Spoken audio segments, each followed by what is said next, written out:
And welcome back. Divorce is a complicated and emotional process, but it can go more smoothly with the right, educated, and experienced lawyer. Attorney Lee White from Jodat Law Group is here with some help. And Lee, unfortunately, I know about this process all too well because I've been going through a divorce for about 1.5 years. And, you know, when you talk about smoothly, there's common things that you always think you would know before going in. So what are some things that, you know, people could help make this process go more smoothly?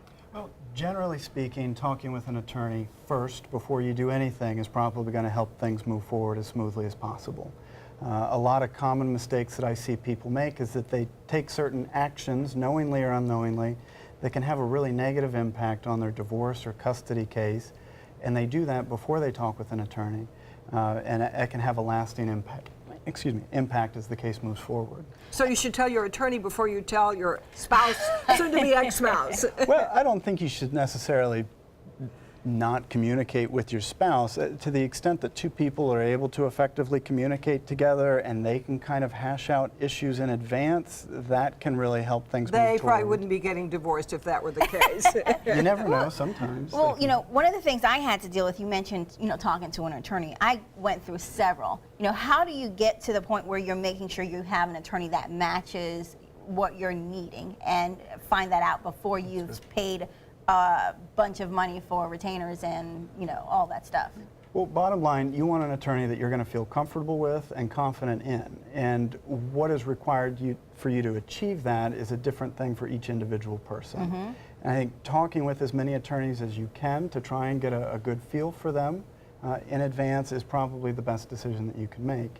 You can also rely on friends or family members for referrals. You can utilize online reviews, but when it all comes down to it, you just want to be comfortable with the attorney that you're going forward with. Is it okay to have preliminary meetings with more than one attorney? I mean, can you kind of like say, you know, have a consultation and then say you feel and then go to another one? I mean, do you shop?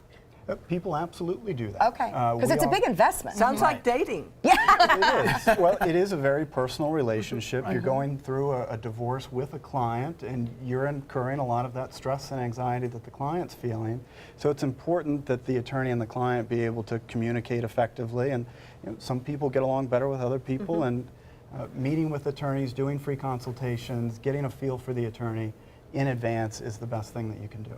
All right. Is there a way to approach that with someone? Say, hey, I love the firm, but I'm not feeling comfortable with you. Is there someone else? How would you go about that?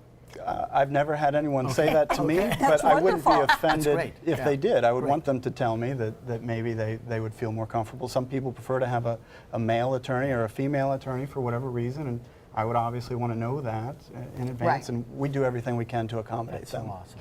And one thing I noticed I needed was documents and different information, and that the attorney will ask for and maybe my ex wouldn't produce. You know, what do you do to make sure you have all the necessary files and information that you need? Well, for an initial consultation with an attorney, you typically don't need a bunch of documentation. I can meet with a person and get a general understanding of what the issues and concerns are without having to go through what we call financial disclosure.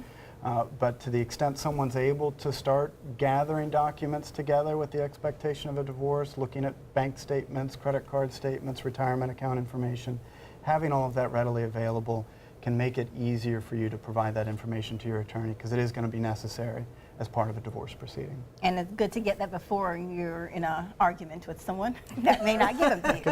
All right. Another thing a lot of people talk about is prenups. And you know, when you go into a situation, many women feel like they shouldn't sign a prenup, especially if their ex makes a little bit more. But doesn't that turn out to be the opposite, where it could be beneficial for both parties? It certainly can be.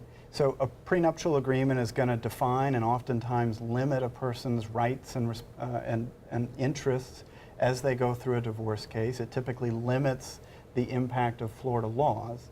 So if you are going to go through and consider entering into a prenup, you definitely want to talk with an attorney about doing that. But it can simplify the process. The big question is, where are you going to be at your point in life when you do go through a divorce? All right, well, thank you so much, Lee. And if you guys want to get more legal advice, you want to go to Jodat Law Group. Their website is right there. They have all the information you need about divorce and many other issues you may be going through in your life. Next, a special field trip Friday. We'll tell you all about it when we're coming up.